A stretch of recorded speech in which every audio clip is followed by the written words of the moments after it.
drive this to work tomorrow. That's the plan. I don't know what's going on.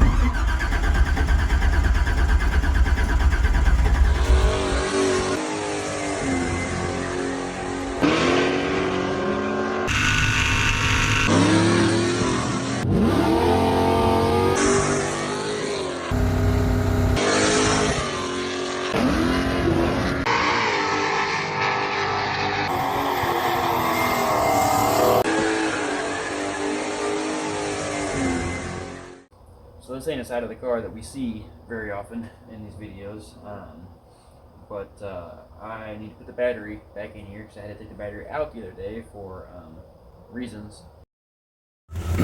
Status report for today. I decided I can't really do much of a lot of my other projects since we have no power right now. So I thought I'd come here and start working on this lawnmower. This thing, you know, wouldn't start the last time I tried to use it last year.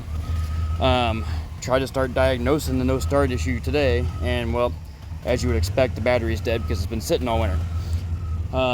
Obviously I can't put the battery on the charger because we've got no power. So I thought I would drive the Suburban back here and jump start the lawnmower with the Suburban so I could diagnose this electric. Well, the problem was when I went to get into the Suburban, the battery was dead. Apparently I had left the key on ignition since Wednesday, so that was totally dead. So I jump started the Suburban with the Equinox. Mind you, the only reason I needed to start the Suburban was so I could drive it back here in the backyard and jump start the lawnmower. So jump started the Suburban, got it running, drove it around, drove it through the yard here, got it parked here where I said, all right, that's where I wanted to stay. Instinctively, when you get to the position where you want to park, what do? Turn the key off. Well, battery's still dead. So then I went and removed the 80-pound diesel truck battery from my Monte Carlo and carried it around here, hooked that battery up to the Suburban to jumpstart the Suburban, so now I can jumpstart the lawnmower so I could diagnose why this lawnmower isn't starting. Been working on this for like an hour now, just to get to this. And I'm gonna drive this to work tomorrow. That's the plan. Haven't fired it up yet. I'm gonna fire it up tomorrow morning at 6 a.m., set the initial timing, and drive it to work. That's the plan. We'll see what actually happens. If you watched a video a couple weeks ago, you saw what happened last time I tried to drive it to work. But right now, we gotta put the battery back in. And this battery is not a small one. Typically, my experience has been that a physically larger battery will be more reliable than a physically smaller battery. So, since this thing's going to the back, I decided to just buy the biggest battery I could find. This is like a diesel truck battery. I know it's a 94 series. But, yeah, it's got like 1,000 crank amps. And it's about 80 pounds. And it is not easy to fish this thing back in here and get it in this battery box.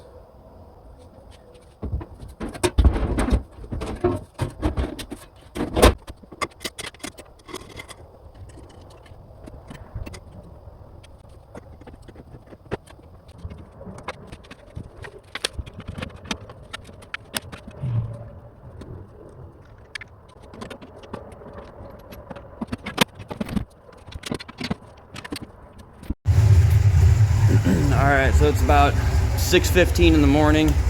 We got the initial timing set, and it fired up okay, set the timing, locked it down, and now I'm grabbing some extra tools and stuff like that, and just in case, and heading to work. See how it goes. I'll keep you guys updated. So I was getting ready to leave, and I noticed a little puddle down here, and when I looked inside, this lower radiator hose clamp was just sitting there loose, never tightened it back up. I do that almost every time. You'd think I'd learned my lesson by now, but went ahead and put a turn on it and get it snugged up, and we're rolling out. All right, so we did lose a little bit of coolant when that dumped out, but as you saw earlier, this thing holds a lot of coolant in it, so, and it really doesn't ever have a problem with overheating, so I'm not gonna worry about it too much. I'll probably top it off when I'm at work at lunchtime or something.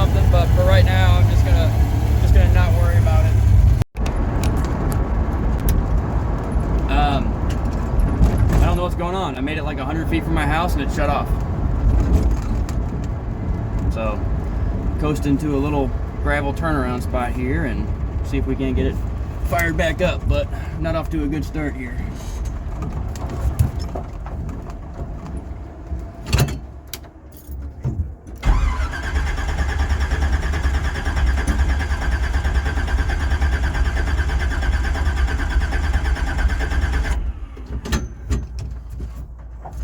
A little bit further off the road here.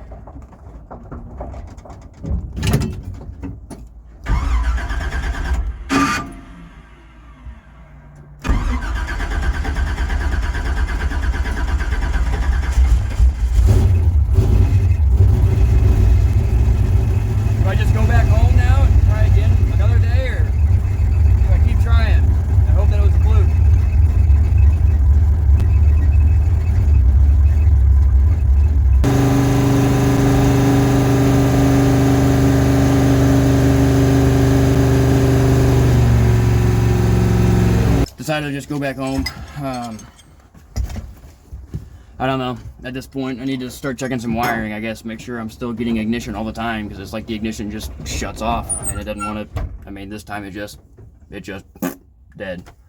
So I'm gonna try and test drive it another time when my job doesn't depend on it. And yeah, we'll go from there.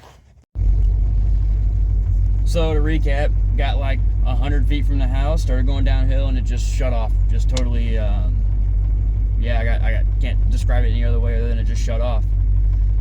Coasted into a little spot where I could turn around, and it refired, no issue. And I drove back home and parked it. Yeah, it's obviously it's not a problem with the engine. Doesn't seem to be a problem with the coil or distributor or spark plugs or anything like that. I'm probably just gonna start from the basics here and start checking the wiring. It's possible that my ignition toggle switch is getting weak, so we'll check that. We'll check the wiring going to the MSD box, check the wiring going to the coil and all that stuff. But yeah, I'm thinking it's a wiring or a switch problem at this point. I don't know what else it could be, so I probably should have started with that first, but I didn't. And well, here we are. So we'll check that out tonight. So I'm pulling into work now, about, I don't know, 15 minutes late or so, after all the stuff going on this morning. But I forgot to mention in the video that my new fuel pressure gauge is working perfectly. So got that dude installed last night, fired it up today, and it's holding pretty steady at about 8 pounds for the 48 seconds that I drove the car. But yeah, fuel pressure gauge is dialed. All right, so tried driving it to work yesterday and made it like 100 feet down the road, and it just shut off. It didn't like burble, it didn't start running rough or anything like that. It just like a switch went off. I'm no longer thinking that it's a mechanical problem with spark plug wires, coil, anything like that. I think it's a wiring issue at this point. And so what I'm going to start doing to check that is I'm going to start in the back at the battery with the multimeter and just work my way from the battery all the way up to the ignition coil and just check continuity, wiggle everything, keep checking. Could be the battery disconnect switch, could be my toggle switch for the ignition, could be just some wire somewhere at a junction block or something like that. But we're gonna start at the back, work the way forward, and just try and find out where I'm losing power. It could also be a bad MSD box. I'm really hoping it's not that. I'm hoping it's just a wiring issue. But if all the wiring looks good, then we'll have to start thinking about maybe looking at that MSD box. But for now, we're gonna check the wiring first because that's free. All right, so we learned a couple things here. No smoking guns, but a couple of things to probably look some more into if we continue to have problems.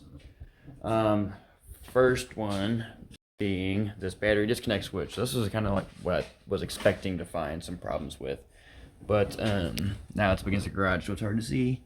But this little switch back here, basically when it's all the way out like this, battery's on. When it's all the way in, battery's off. What I did notice is that there's kind of a midway position where sometimes the battery's on, sometimes the battery's not. And if you don't give it a yank all the way out, then it's not always all the way on. So it's possible I had that thing kind of in the in-between set, and it was getting voltage most of the time, not getting voltage all the time. Did some checking in here on all the connections, fuses, ignition switch, stuff like that. I thought maybe, this is a cheap Amazon switch panel that's got the ignition switch on it. I thought maybe that's the issue. Switch seems to be working fine. All the connections are feeling good and tight. I wiggled it real hard, wiggled all the connections real hard, and never lost voltage on the multimeter. Next thing was I checked this junction block up here, and so after the voltage leaves the ignition switch, it goes to that junction block, and from that junction block it goes into the MSD. So the MSD is under the dash down there. So took the dash out, checked on the MSD, all the connections there seemed good. I unplugged them all, plugged them back in, everything seemed good, wiggled everything, still never lost voltage. Out of the MSD, there's two wiring harnesses coming out of the MSD. One of them goes into the distributor. It's just a plug, obviously, that plugs into the distributor, and that's for the magnetic pickup. And then on the other side of the distributor, you have your coil positive, your tack wire, and then your ground. Started checking all those. Again, sometimes those things just come loose. I've had it before with the coil positive wire where you think you've got it on the terminal, but it's kind of just wedged in there. It's not actually clicked onto the spade terminal. So I took the cap off and verified that it was actually on the spade terminal and not just wedged in there. And then I thought, well, I'll check that positive coil wire, make sure I have 12 volts there. And when I checked it, I didn't have 12 volts there. So I'm like, well, there's your problem. MSD's jacked up. It's not getting 12 volts. Getting 12 volts everywhere else, not getting 12 volts to the coil. So I started looking it up, and I learned that these MSD boxes don't send a continuous 12 volts to the coil. It's never going to have continuous 12 volts to the coil. It only sends power to the coil in the exact moment that it needs to send power to the coil. And you don't want to have your multimeter hooked up when it does it, apparently. I did not experience any issues because I read the instructions first. The instructions tell you not to do that. So, basically, yeah, didn't find any super hardcore smoking guns. What I did find was that there was a spark plug wire that was not hooked up. It was just laying there. It was plugged into the spark plug, not plugged into the distributor. So it seemed like it was real hard to start every time I started it the last two times, and that's probably why, because it was running on 7 cylinders, and that could very possibly, it certainly wasn't helping. I don't know, maybe that had something to do with it just shutting off. I think what I'm going to do is make sure I have that battery pulled all the way back out. I checked all the connections are good and tight.